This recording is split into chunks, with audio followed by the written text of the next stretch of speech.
It's Recovery Month, and I had a question from somebody. I'll try to copy and paste the question into the description down below so you can read the whole question. Basically, they were asking a couple things. They were saying, hey, Recovery Mom, how come when I start to eat, my brain tells me to eat more and it seems to want me to eat more and more? Why is this happening? And do I give in? Should I give in and eat more? And then the other part of their message says, also, I'm looking at menus and dishes and restaurant and basically food content. Like, it consumes most of my day. Why am I looking at all this food content, and is it normal? And I will say that let's tackle these one at a time. Okay. I will say first, when you start to eat and your brain is telling you to eat more, this is very, very common. And there's a reason for this. When you have an eating disorder, right, your brain chemistry has like completely changed compared to what a normal person's brain looks like when they're in a famine environment or when they're in a starvation type environment or when food is scarce, right? And basically for you, you're in one of those environments. It's kind of like a self-imposed famine. And if you have anorexia, many of your brain chemistry neurotransmitters or hormones are affected. They're turned in, some are turned up, some are turned down, but they're not regulating normally. As somebody going through the same set of circumstances, right, in a famine environment or starving, as their brain chemistry would be in that environment.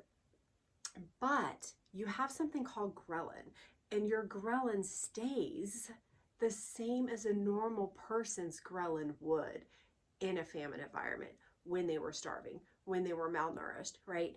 And the ghrelin is the hunger hormone. So basically what happens, and you can download my pamphlet, it's on my website, which is on my link tree thing. So you're welcome to go there and download this pamphlet. It kind of talks about these hormones and it talks about what's happening at this time.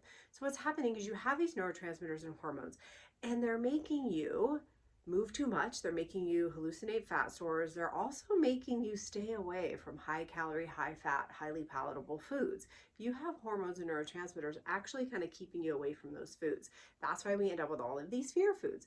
While that's happening, simultaneously, your ghrelin is remaining very high, just like a normal starving person's ghrelin is very high.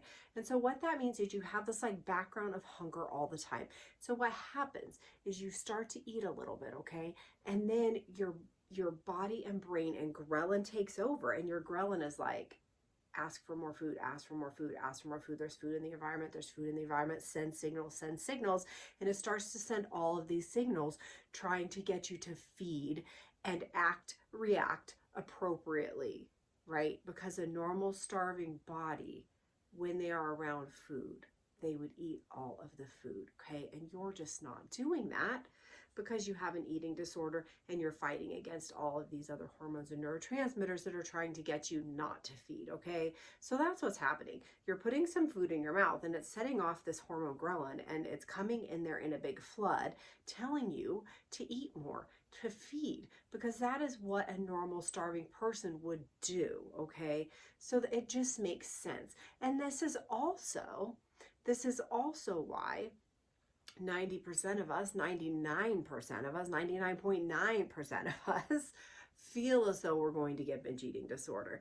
It's because we have all of these things in our brain telling us not to feed, and then this ghrelin is back there just hitting us all of the time that we're truly hungry. Sometimes our hormones even get shut off to where we don't feel hunger, and then we put that first bit of food in our mouth and it's like the floodgates are open. The hunger is back. We want to eat everything, okay? And that makes sense from your body's point of view. Your body is just like, hey, please feed me. Hey, I'm starving. Hey, I see that you put a little bit of rice in your mouth. Can we please have pancakes now? Can we have a burger now? Can you please give me that milkshake that we haven't had in 3 years? Your brain is asking for the food because quite literally it's in a food deficit and it needs to eat. And so the other part of your question was, do you need to eat? Yes, you do. Your brain is asking for food, right? It's prioritizing food thoughts. It wants you to eat. You're putting a little bit in, and it's like, that's not enough. We haven't been eating enough. Now we need to make up a little bit. So yes, you do need to eat when that happens. And that brings us to our second question, right? Which is like, why am I watching all this food content? And I was the same. I used to sit in front of Food Network with my little pad and pen and write down all the recipes that I was never going to eat, but I wrote all those recipes down. I had books and folders everywhere with all these recipes in it. I would watch food content all the time. I would read menus. I would look at menus. If we were going to go out to eat somewhere, I would look at all the restaurant menu. I would look the whole menu up and down and read every single item on it, and then eat the same thing and eat the same disordered salad without dressing every time. So I hear you. And the reason that this is happening is because your brain is prioritizing food thoughts over other thoughts. And I know you're thinking, hey, is this ever going to go away? Am I going to think about food forever? And I thought I was going to think about food forever. I hear you. I can remember telling my dietitian, hey, don't you go to bed at night and think of food? Don't you think of food as you're falling asleep? Aren't you laying in bed at night making sandwiches in your brain? And she would be like, no, I don't. And I would say, you're lying, because I didn't believe her. But she was correct. My brain was making sandwiches as I laid in bed because it wanted a fucking sandwich. It was starving for a sandwich. Your brain is seeking out food content in an attempt to get you to feed.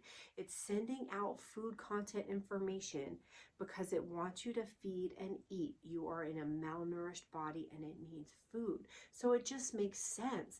And how sad that your brain is having you seek out food content in the form of menus and restaurants and watching other people make and eat food on TV, and yet you're still not feeding it and giving it enough food to get rid of these thoughts.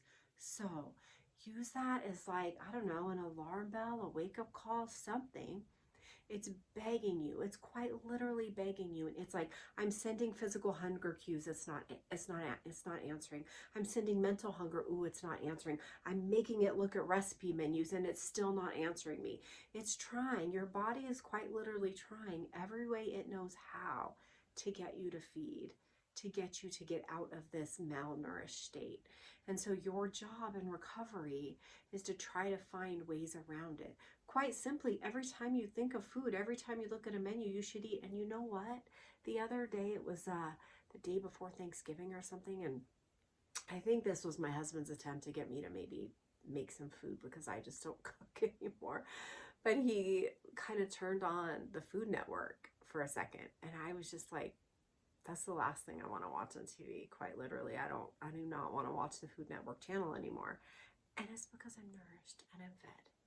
And I don't need that content anymore because I get my food content in the form of real food now, right?